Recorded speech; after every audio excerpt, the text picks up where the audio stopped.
आज ही बुढ़ापा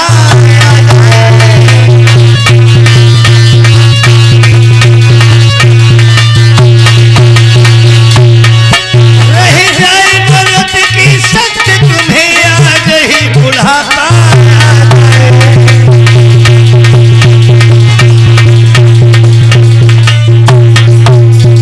और जैसे श्राप लगा मनोज धोखे में बजरिया लुट गई है धोखे में बजरिया लुट गई है अरे बूढ़े भय भूपा भूपा धोखे में बजरिया लुट गई है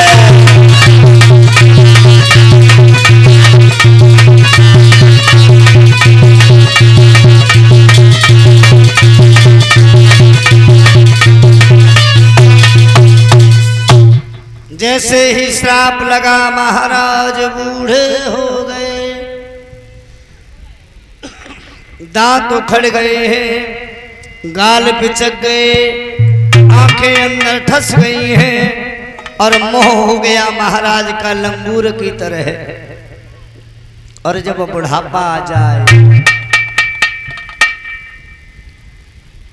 तो घुटने साथ नहीं देते हैं और खांसी बहुत परेशान करती है।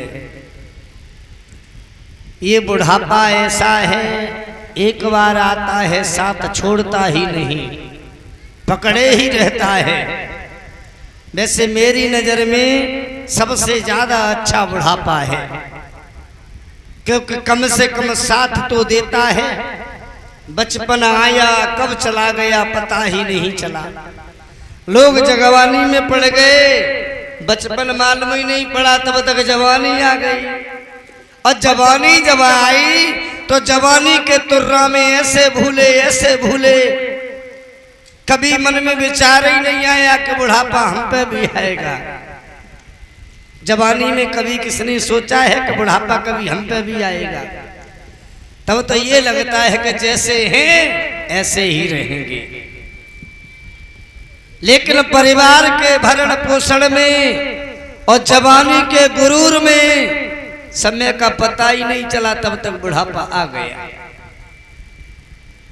और बुढ़ापा आया फिर उसने ऐसा साथ निभाया कि तब तक साथ नहीं छोड़ा जब तक साथ ले ही नहीं गया।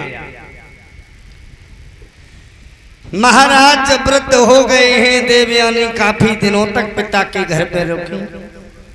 सोचने लगी कि चलो अब देखते हैं कैसे हाल है महाराज के। लौट करके जब अपने घर आई हैं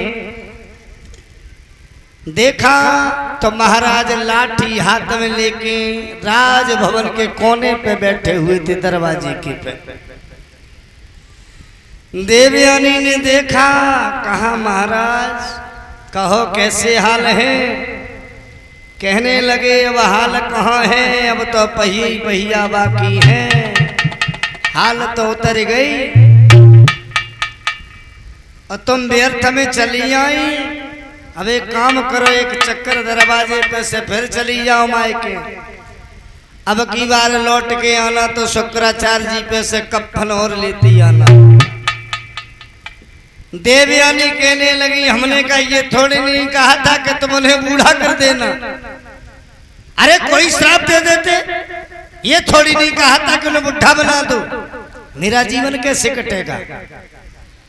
चलो मेरे साथ हम पिता से कहेंगे हमारे जैसे थे वैसे ही फिर करो।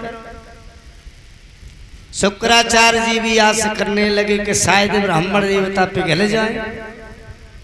देवयानी आगे आगे और याति महाराज पीछे पीछे चले हैं ब्राह्मण देवता के पास।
याति महाराज